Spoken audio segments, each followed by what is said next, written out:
the uncomfortable truth that West Ham fans won't want to hear. Graham Potter just gave David Moyes exactly the green light he was hoping for. When a manager can't give a straight answer about keeping his star player, you know there's trouble brewing. And that's precisely what happened when Potter faced the media after Everton's official approach for West Ham's midfield maestro. But here's where it gets controversial. Potter's wishy-washy response might actually reveal more about West Ham's current desperation than anyone wants to admit. The backstory reads like a masterclass in transfer warfare. Moyes, now back at Goodison Park, has systematically outmaneuvered his former club in the transfer market this summer.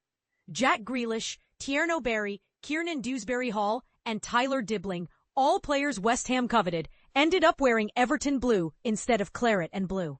The Hammers board even had to publicly explain why they passed on Grealish initially, only to watch him make them look absolutely foolish with his instant impact at Everton. Talk about buyer's remorse on steroids. Now, with West Ham's season spiraling into what can only be described as a complete disaster, the panic buttons are being pressed in rapid succession. Consider this sobering statistic. Across all 92 English Football League clubs, only West Ham, Sheffield United have managed to lose their opening 3 fixtures.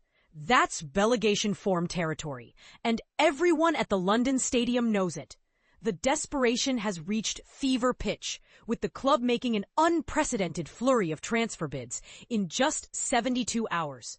When you're making that many moves simultaneously, it screams of a team in crisis mode rather than strategic planning. Guido Rodriguez, Emerson Palmieri, and Andy Irving are all being shopped around to raise funds. That's potentially 12 departures in one transfer window.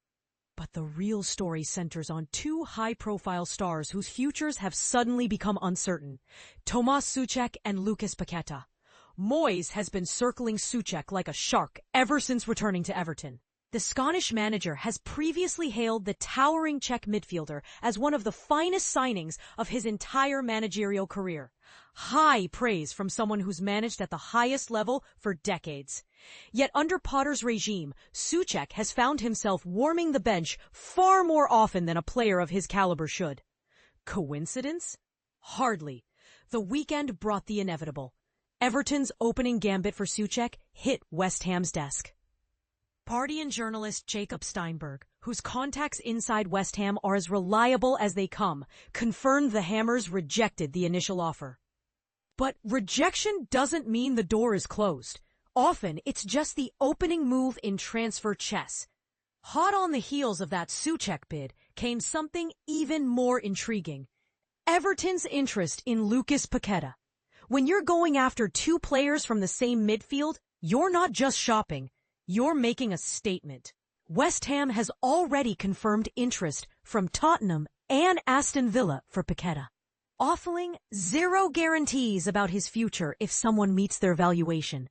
Translation: everyone has a price, and the Hammers are ready to sell.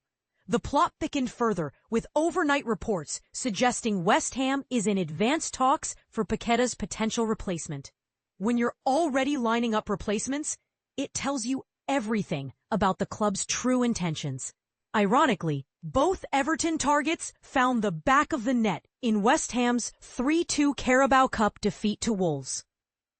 2 players your former manager wants, both scoring in a loss. If that doesn't sum up West Ham's current predicament, nothing does. This set up the press conference moment that has everyone talking. When athletic reporter Roshane Thomas pressed Potter about the Everton interest following another disappointing result, the manager's response was telling for all the wrong reasons. "Thomas is incredibly important for us," Potter stated. Which sounds reassuring until you hear the rest. "You see his qualities and what he brings to the team. I can't see him going anywhere." And this is the part most people miss.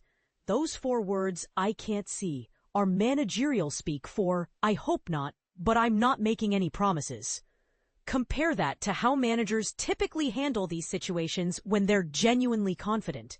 They don't say, "I can't see." They say, "He's not for sale, he's going nowhere," or "That's not happening." Potter's language was the equivalent of leaving the door ajar rather than slamming it shut.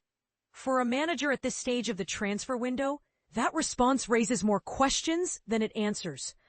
You should know definitively whether a key player is staying or going, especially when the interested party isn't exactly keeping their pursuit secret. Sure, any club could theoretically make an offer too good to refuse for any player. But Everton's interest isn't some last-minute surprise. It's been brewing for weeks. Soucek himself has indicated he wants to stay at West Ham. So why can't Potter give a more definitive answer? Perhaps the arrival of Monaco's Swingautu Magassa provides a clue.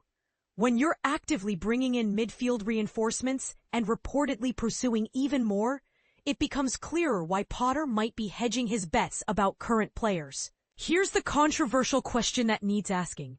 Is Potter's uncertainty actually a reflection of the board's instructions rather than his own preferences? When a club is in financial difficulty and facing potential relegation, even previously untouchable players become tradable assets. Moyes, if he was listening to that press conference, probably smiled when he heard Potter's response. It wasn't the emphatic denial that would end Everton's interest. It was an invitation to try again with a better offer. Don't be surprised if Everton returns with an improved bid in the coming days. After all, when a manager says, "I can't see," rather than "absolutely not," smart operators interpret that as, "make us an offer we can't refuse." The real controversy here might be whether West Ham fans should be more concerned about losing Soucek or about having a manager who can't give straight answers about keeping key players. In today's transfer market, uncertainty often becomes self-fulfilling prophecy. What do you think? Is Potter's response a sign of honesty about the club's financial reality, or poor man management that could cost West Ham a crucial player? Should managers be more direct in these situations, even if it means admitting uncomfortable truths about their club's position? Let us know where you stand in the comments below.